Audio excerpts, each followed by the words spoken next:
انتظام ہو جائے، سلام کے لیے حاضر غلام ہو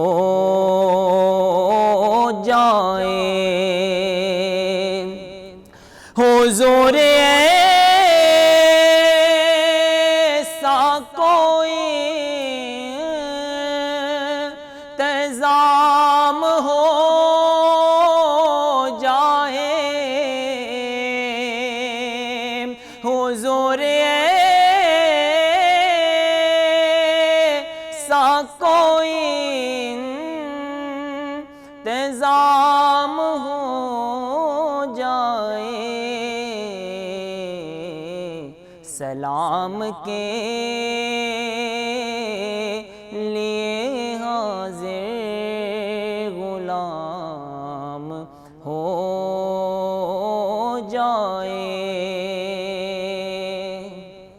میں صرف دیکھ لوں ایک بار صبح طیبہ کو، میں صرف دیکھ لوں ایک بار صبح طیبہ کو، بلا سے پھر میری دنیا میں شام ہو جائے، بلا سے پھر میری دنیا میں شام ہو جائے، حضور ایسا کوئی انتظام ہو جائے۔ جزاک اللہ، ماشاء اللہ۔ اچھا مجھے بتاؤ، کبھی ڈپریشن کا شکار ہوئے ہو؟ میں اس لیے بھی یہ سوال کر رہی ہوں تم سے کہ جو ہماری یوتھ ہے نا، بہت سی ایسی ہماری نوجوان نسل ہے، میں نے دیکھا ہے کہ وہ ڈپریشن کا شکار ہو گئی ہیں، پریشان ہو گئی ہیں، کبھی پڑھائی کی وجہ سے، کبھی حالات کی وجہ سے، کبھی نوکری کی وجہ سے۔ تمہیں کبھی پریشانی ہوئی ہے؟ کبھی تم ڈپریشن کا شکار ہوئے ہو؟ نہیں، کبھی نہیں ہوا الحمدللہ۔ میرے گھر میں یہ مثال ہے کہ میری آپی، میرے بھائی، وہ کہتے ہیں یار ہم کسی چیز کی ٹینشن نہیں لیتا۔ میرا بھی ریسنٹلی پیپر تھے اور میں نے ایک لفظ نہیں پڑھا تھا، پھر اور میں الحمدللہ کر کے آیا ہوں پیپر۔ اور میرے سر کی میرے ساتھ دعائیں، وہ کہتے ہیں ایسے بچوں کے ساتھ خصوصی اللہ پاک کا خاص کرم ہوتا ہے کہ جب بھی جہاں جاتے ہیں تو الحمدللہ میرے بڑے اچھے پیپر ہوئے ہیں الحمدللہ۔ میں نے پڑھا بھی نہیں تھا، بس لاسٹ ڈے کل جیسے میرا اکاؤنٹنگ کا پیپر تھا اور میں نے اس سے ایک دن پہلے ساری اکاؤنٹنگ کے چیپٹرز کیے ہیں اور یوٹیوب سے سارا نکال کے میں ٹینشن ہی لی، بس تھوڑی سی ہوتی ہے، برڈن ہوتا ہے، لیکن یہ نہیں ہے کہ اپنے سر پہ سواری کر لینا ہے۔ اچھا مجھے ایک اور چیز بتاؤ، تمہارے ارد گرد تمہارے دوست یار، کوئی ایسے قریبی محلے دار، ان میں کوئی ایسے بچے جو تمہاری ایج کی ہوں اور اس طرح سے ڈپریشن کا شکار دیکھتے تو ہو گئے؟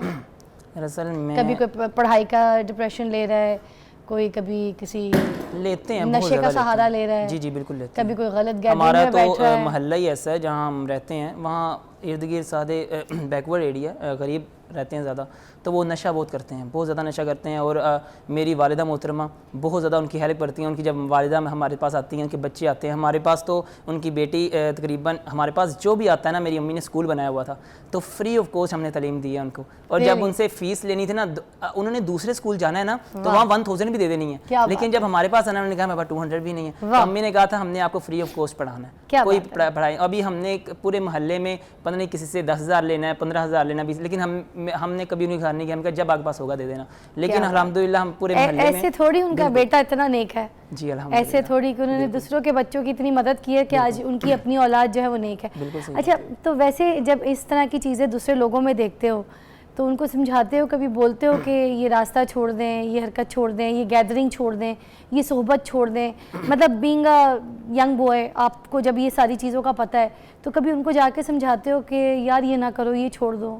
جو ملتا ہے الحمدللہ سے کہتا ہوں, لیکن میں زیادہ تر میرا ٹائم گھر ہی اسپینڈ ہوتا ہے, کیونکہ میری گیدرنگ گھر سے مجھے شروع سے ہی ہے کہ میں نے نماز پڑھنی گھر رہنا ہے. کالج گیا ہوں, کہیں رکنا نہیں ہے کہ 10 منٹ بھی لیٹ ہو گئے تو پیچھے کال آ جانی ہے کہاں رہ گئے.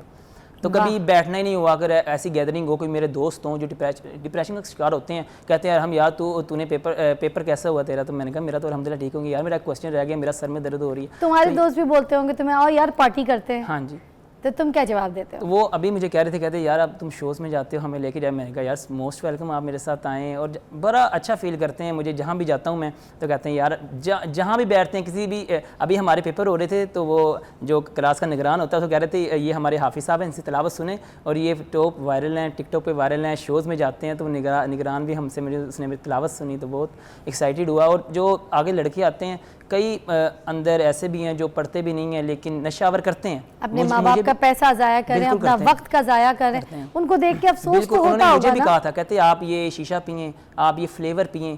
تو میں زندگی میں یہ جھوٹ نہیں بولوں گا, حافظ ہوں. میں نے تقریباً 9th کلاس میں ایک بار تھوڑا کیا تو کھانسی عجیب سا فیل ہوا, تو اس کے بعد پھر گھر آ کے بتایا کہ اپنے والد کو, امی کو, کہ مجھ سے غلطی ہوئی ہے, میں نے ٹرائی کر کے دیکھا اور یہ اچھی چیز نہیں ہے. نہیں, اچھی چیز بالکل نہیں ہے, اور بتایا تھا, اور مجھے سوٹیبل بھی نہیں ہے. ہاں, نہیں, یہ چیز کرنی بھی نہیں چاہیے, جس کو سوٹیبل ہو یا نہ ہو, یہ بہت نقصان والی چیز ہے. بے شک. دیکھیں یہ ساری باتیں چھوٹے سے لڑکے سے میرا پوچھنے کا مقصد صرف اس لیے کہ میں ان چیزوں کو پروموٹ نہیں کر رہی ہوں, میں ان چیزوں کو اس حساب سے دکھانا چاہ رہی ہوں کہ یہ ساری چیزیں غلط ہیں. اور آپ کو پتہ ہے یہ نوجوان نسل کو پتہ ہوتا ہے کہ یہ سارے راستے غلط ہیں, یہ سب غلط حرکتیں ہیں, یہ گیدرنگ غلط ہے, یا پارٹیاں غلط ہیں, یہ نشے غلط ہیں, یہ وقت کا جو ضائع ہم کر رہے ہیں, جو تعلیم نہیں کر رہے, ہم پڑھ نہیں رہے, اپنے جو ماں باپ کے پیسے, ان کی انویسٹمنٹ, ان کی ایفرٹ جو انہوں نے ہم پر کی ہے, وہ ہم سب کچھ ضائع کر دیں گے اگر ہم ان کاموں میں پڑے. تو اس کا مطلب نوجوان نسل جو ہے اس کو پتہ ہوتا ہے, ان ساری چیزوں کا علم ہوتا ہے, اس کے باوجود وہ ان چیزوں میں پڑ جاتے ہیں. تو ڈپریشن کیا ہے؟ ڈپریشن وہ ہے جو آپ خود اپنے اوپر طاری کرتے ہیں. ہر ایک کو زبردستی کا کوئی ڈپریشن نہیں ہو جاتا ہے. ڈپریشن کوئی ایسی ہوا نہیں ہے جو ادھر سے تیز آئے گی اور آپ ایک دم سے نا ڈپریشن کے شکار ہو جائیں گے. It's not like that.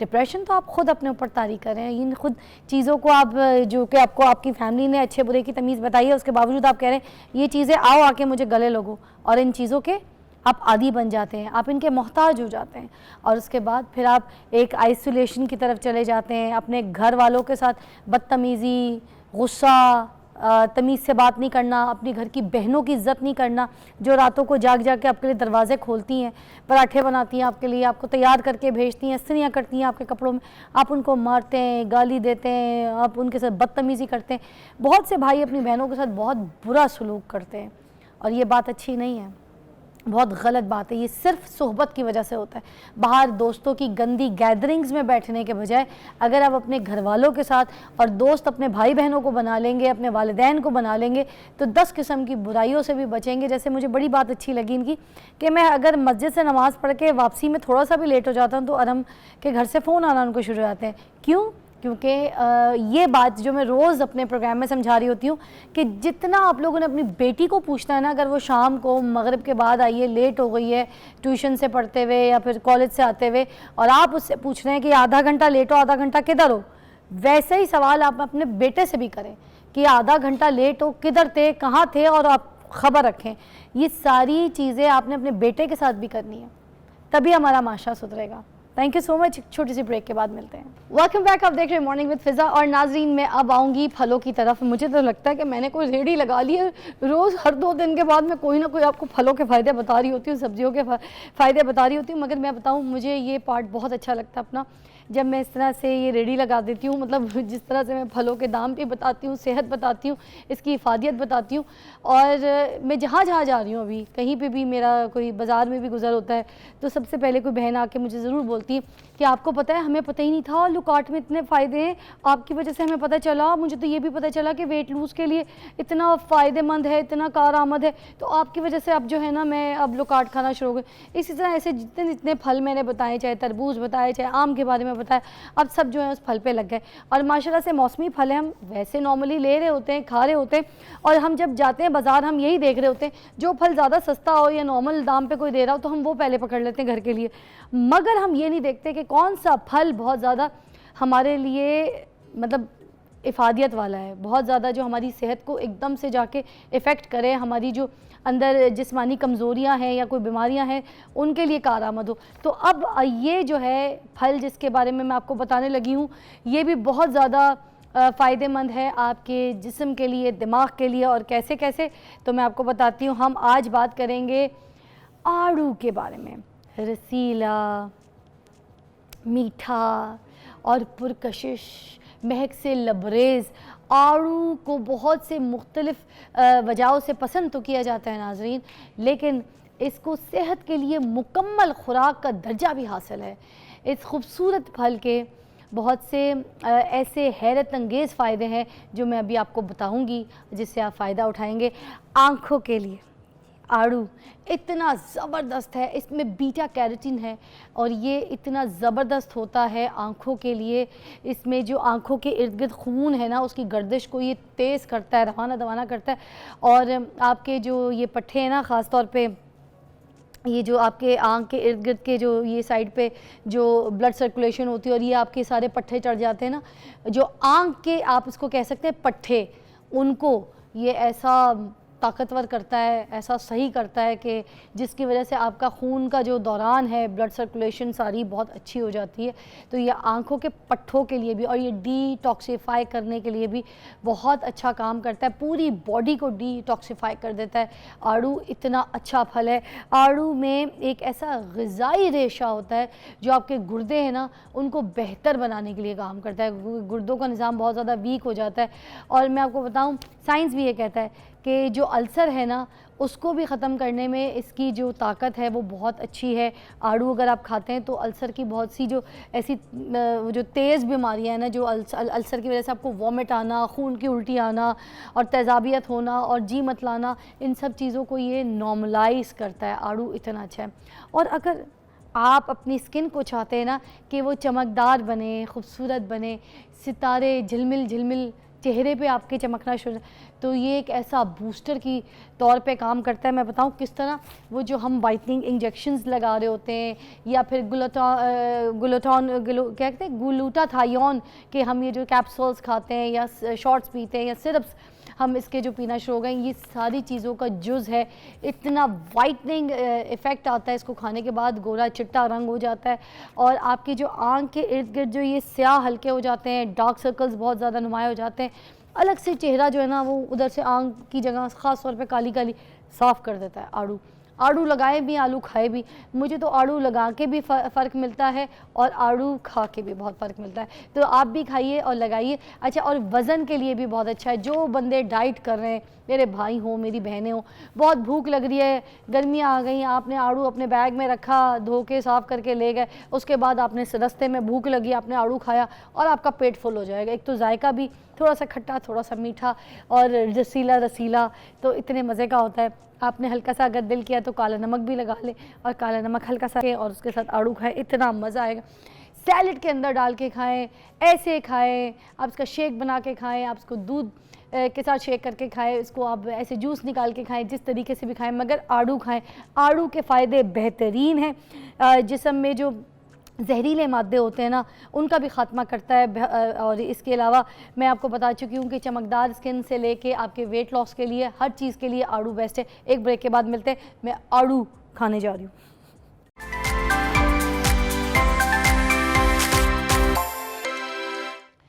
Welcome back, آپ دیکھ رہے ہیں مارننگ وتھ فضا. اور ناظرین میں آپ کو بتاؤں دنیا کا سب سے مہنگا برگر کون سا ہے؟ اس کا نام ہے گولڈن بوائے, اور اس کے جو قیمت ہے وہ میں آپ کو پہلے بتا دوں, وہ $6,000 ہے. اتنا مہنگا برگر, جسے نیدرلینڈ میں ایمسٹرڈیم کے جو باہر ایک ریسٹورنٹ ہے تو وہاں پر اس کو اسپیشلی سرو کیا جاتا ہے, اور اس میں جون سا وہ ہاتھ سے تیار کیا جاتا ہے. اس کی ساری برگر, اس کی ٹکی, اس کی سارے جو بنز ہیں اسپیشل, اس کو سارا ہینڈ میڈ ہے.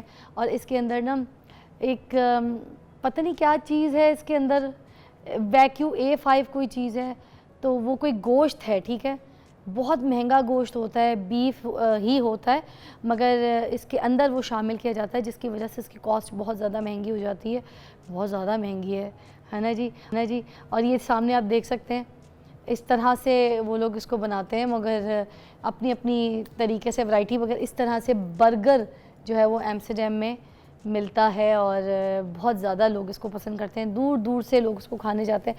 اگر آپ بھی اس برگر کو کھانا چاہتے ہیں تو آپ کو نیدرلینڈ جانا پڑے گا, مگر اس کے ساتھ ساتھ آپ کی جیب میں نا $6,000 بھی ہونے چاہیے, کیونکہ آپ $6,000 کو پاکستانی پیسوں میں اگر کنورٹ کر لیں تو میرے خیال سے 17-18 لاکھ روپے تو یوں ایسے ایزیلی بن جائے گا.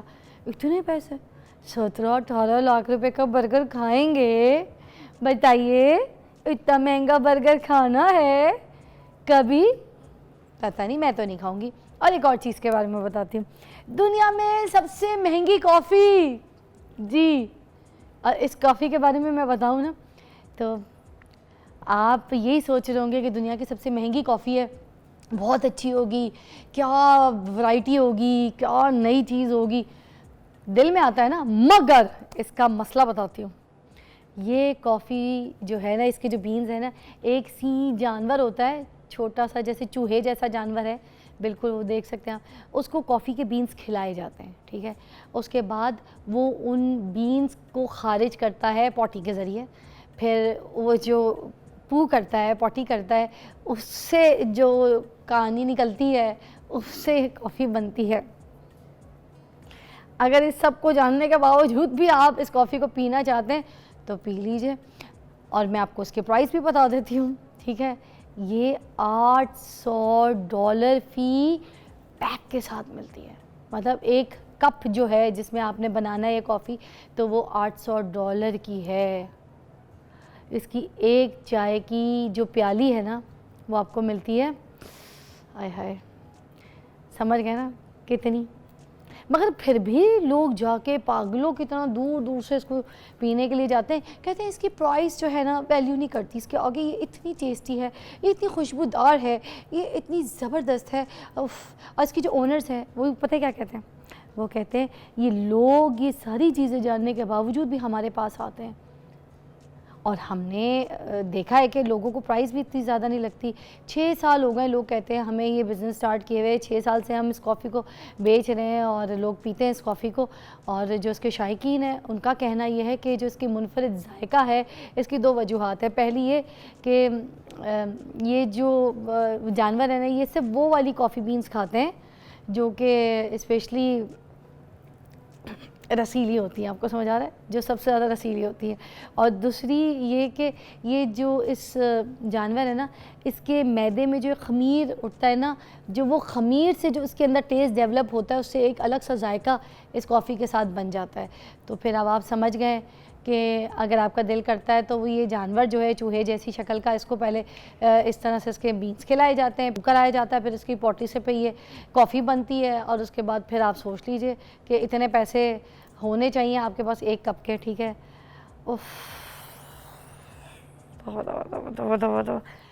ایک لے لیتے ہیں, کیوں مجھے تو ابھی سے یہاں پہ اسمیل آنا شروع ہو گئی ہے. میں تو کافی نہیں پیوں گی اب, بالکل دل ہی اٹھ گیا میرا, عام کافی سے بھی دل اٹھ گیا ہے. کس کس طریقے کی دنیا میں چیزیں آ گئی ہیں, لوگ پاگلوں کی طرح ان دنیا میں جا کے نا ٹریول کر کے تو پیسہ خرچہ کر کے تو یہ سب چیزیں پی رہے ہیں. خیر اب بریک سے واپس آتے ہیں تو پھر ہم آئیں گے گھریلو ناچاکی کی طرف. جو جتنے جھگڑے فساد ہنگامے گھر میں ہر وقت چیں چیں چوں چوں چوں چوں ہوتا ہے نا, تلواریں چلنی ہیں, کانٹے چمچ چلنے اور چک چک چک چک چک چک ہو رہی ہے, تو جو زندگیوں کو ختم کر دیتی ہے چک چک, اس کے اوپر ہم حل لیں گے. ہمارے معزز مہمان ہمارے ساتھ ہوں گے اور ہم کریں گے وظیفے. اسی آفٹر بریک. Welcome back. اور اب ہم ہمارے معزز مہمانوں سے یہاں پر بات کریں گے اور دعائیں ان سے پوچھیں گے کہ کون کون سی دعائیں, خاص طور پہ گھریلو ناچاکیوں کے اوپر. بہت زیادہ مسئلہ ہے, مطلب باہر کے مسئلے تو میں کہتی ہوں بعد کی بات ہے. سب سے پہلے جو گھر کے مسئلے ہیں, گھر کی ناچاکی ہیں, اس نے جینا حرام کیا ہوا ہے, اس نے سب کی زندگی کو خراب کیا ہوا ہے. اس نے کسی کی اگر میں کہوں صحت وہ خراب کی ہوئی ہے، کسی کا حلیہ وہ خراب کی ہے. انسان بہت جلدی بوڑھا ہو جاتا ہے اس وجہ سے کہ گھر کے اندر ناچاکیاں بہت ہیں، چک چک بہت ہے، چیخم چلہ بہت ہے، جھگڑے بہت ہیں.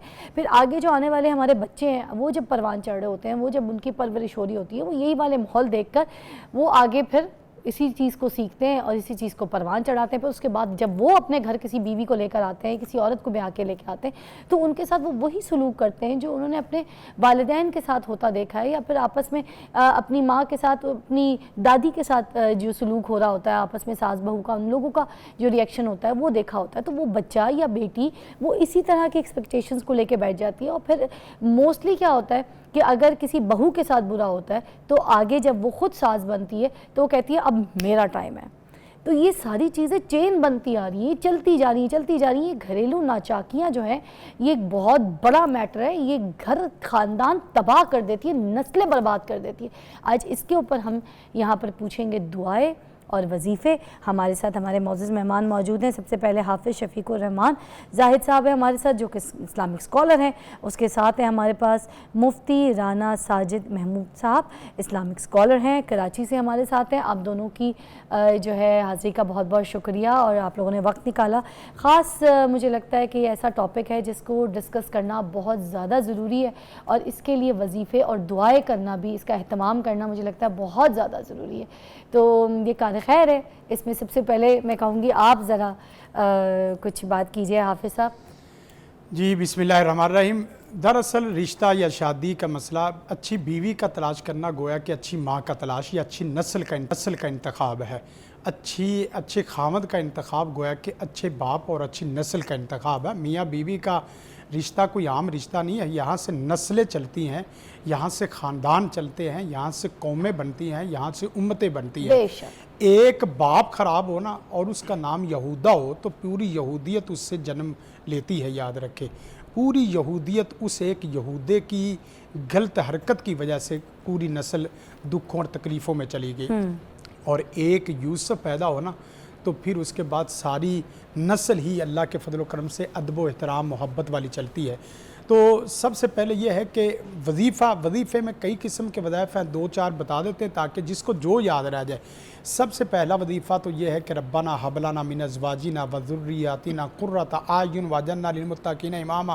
کم از کم اس وظیفہ کے پڑھتے وقت آپ کی آنکھیں کم از کم پڑھتے وقت تو ٹھنڈی ہوں، دل کے اندر تو اطمینان اور دل کے اندر تو رحمت ہو. جب آپ وظیفہ پڑھتے ہیں، زبان سے پڑھتے ہیں، نہ آپ کی آنکھوں کو پتہ، نہ آپ کے دماغ کو پتہ، نہ آپ کے دل کو پتہ ہے، تو یقین کریں وظیفہ اثر اس طرح نہیں کرتا.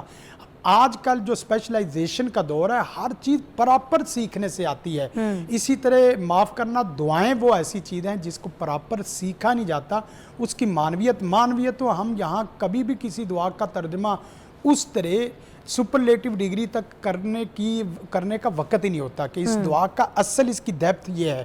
اسی طرح یہ دعا اور دوسری دعا ربی حب لی من الصالحین، یا اللہ مجھے نیکوکاروں میں سے جو ہے نا وہ رشتہ عطا فرما، اور ربی حب لی من الصالحین، نیک بیوی، نیک خاوند، نیک بچے.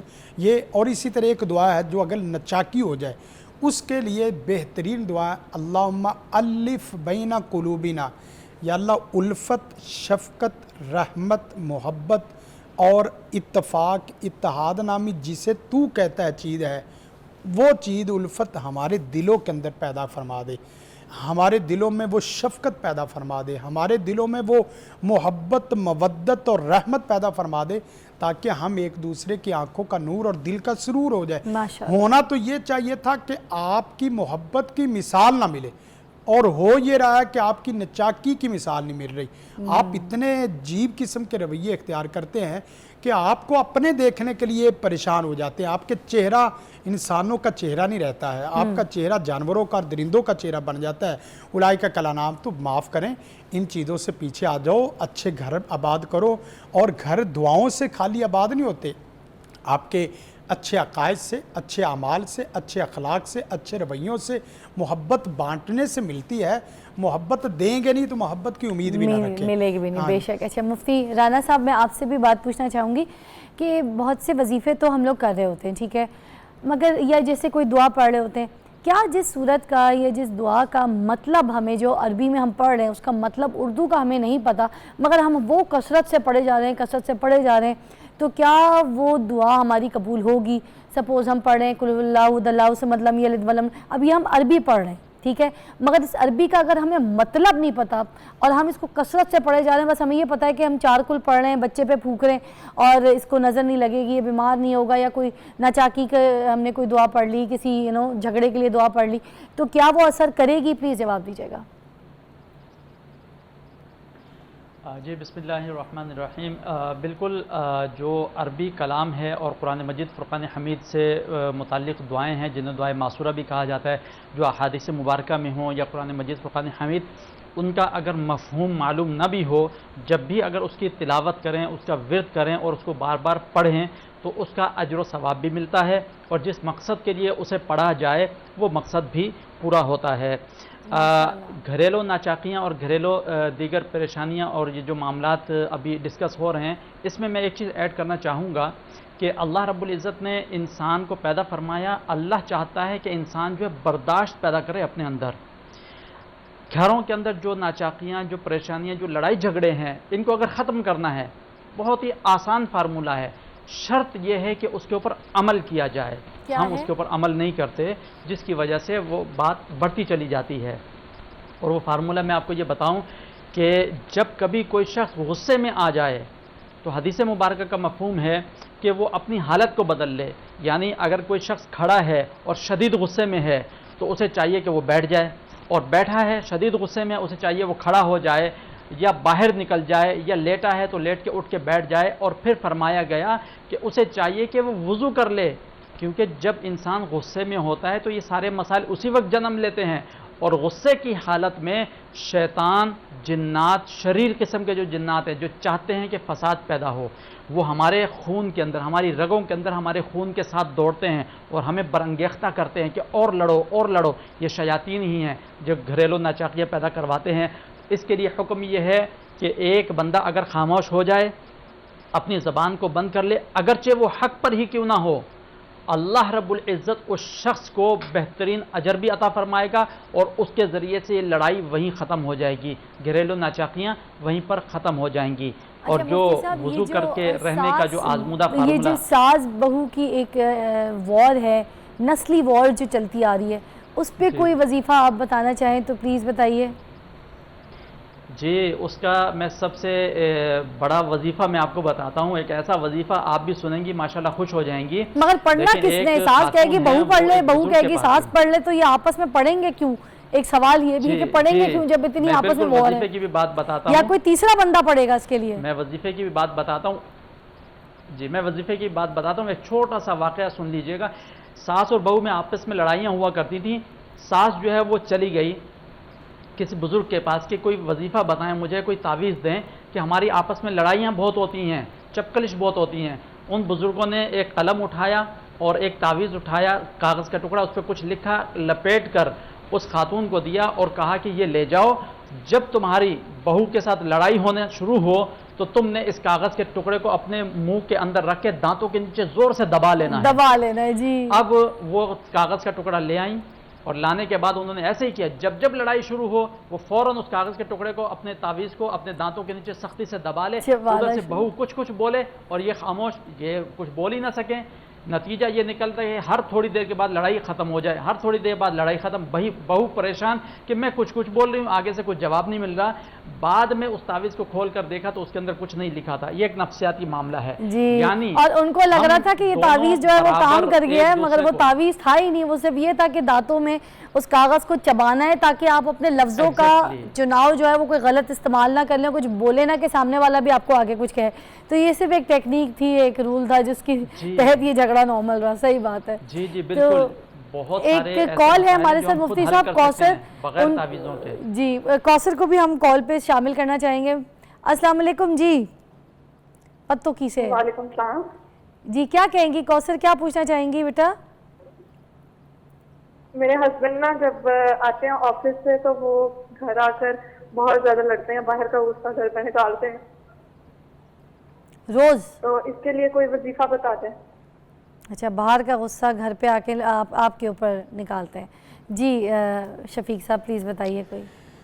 دیکھیں ایک تو جس وقت بھی اس طرح کی شکل ہو تو اعوذ باللہ من کا، اعوذ باللہ من کا، میں تیری شرارتوں سے اور تیرے نفس میں اندر چھپی شرارتوں سے اللہ کی پناہ چاہتی ہوں. اتنا جملہ کہہ دے اللہ اعوذ باللہ من کا، میں تیرے سے اللہ کی پناہ میں آتی ہوں. اور اسی طرح ساتھ ساتھ اس کے لیے ایک دعا اور بھی کر لے، اللہم اہدی، آگے اس کا نام لے کے اللہم اہدی الی صراط مستقیم، یا اللہ اس کو ہدایت صراط مستقیم کی طرف عطا کر. ایک جملہ اللہم اہدی، اور اگر ہدایت نہیں ہے تو پھر اعوذ باللہ من کا وہ اتنا جملہ پڑھ لے تو کافی ہے. اور ایک تیسرا وظیفہ جو بہت اہم ہے وہ دونوں کے گھروں کو رحمت فضل کرم والا بنانے والا ہے. اللہم اغفر ذنبا وطہر قلبا وحسن فرجا، اے اللہ اس کے گناہوں کو جڑوں سے اکھیڑ دے اور اس کو کردار اور گفتار کا بہترین انسان بنا دے، اور اسی طرح یا اللہ اس کو ساتھ ساتھ جو ہے نا وہ حیا کے اعتبار سے بہترین انسان بنا دے، تاکہ اس کے اندر حیا آئے، اس کے اندر کردار آئے، اس کے اندر گفتار کی خوشبو آئے، اور اس کے اندر سے گناہوں کو ختم فرما دے. گناہ رہیں گے تو گھروں میں نچاکی رہیں گی، گناہ نہیں رہیں گے تو گھروں میں محبت رہے گی، گھروں میں الفت شفقت رہے گی. ایک بریک لیتے ہیں، بریک کے بعد آپ کو دوبارہ جوائن. ہم بات کر رہے ہیں گھریلو ناچاکی کے اوپر، اور اس کے اوپر ہم لے رہے ہیں وظائف اور دعائیں.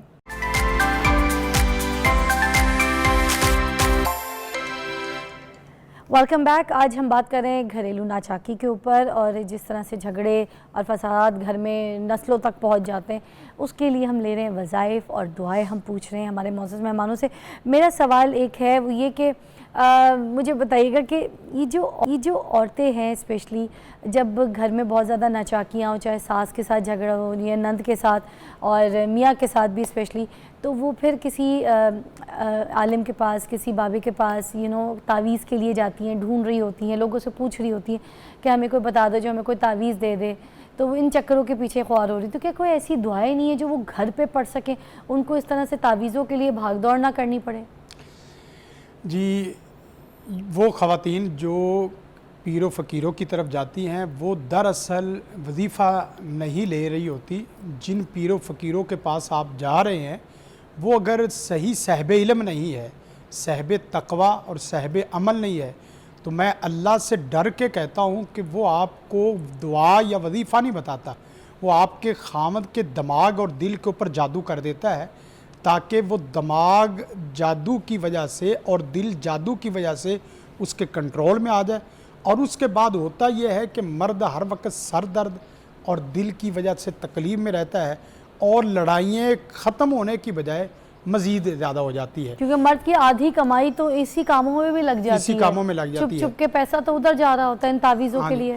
ہمارے پاس ایک عورت آ گئی تو کہنے لگی کہ افصاحب اب تو نا میاں پہلے تو ویسے بولتا تھا، اب تو بول بول کے اس کا ایک جملہ اس کا نکلا، کہنے لگی کہ اس کے منہ میں تو کتا بنا ہوا ہے. ہائے ہائے، اتنا اس نے جملہ بولا.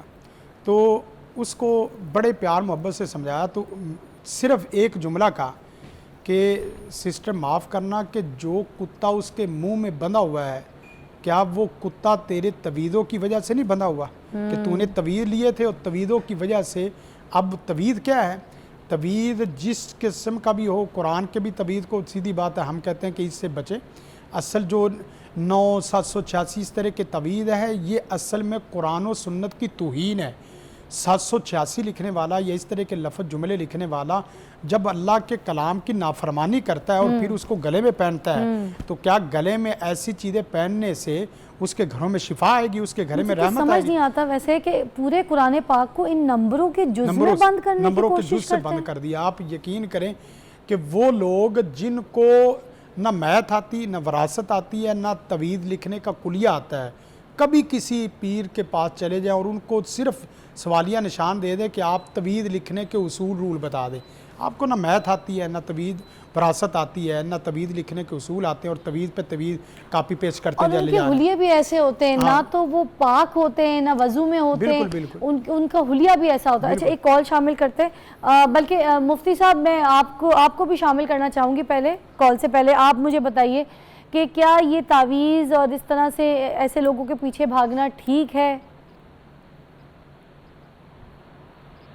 جی دیکھیے، اگر تو ہمیں اپنے مسائل کا حل قرآن و حدیث میں نہ مل رہا ہو اور دین ہمیں ان چیزوں کا حل نہ دے رہا ہو تو ہم ایسے لوگوں کی طرف جاتے ہوئے ایک چھوٹا سا جواز بھی بنتا ہے، لیکن پھر بھی میں یہ کہوں گا کہ ہمیں اپنے مسائل کے حل کے لیے ایسے ناجائز قسم کے عملیات کرنے والوں کے پاس نہیں جانا چاہیے۔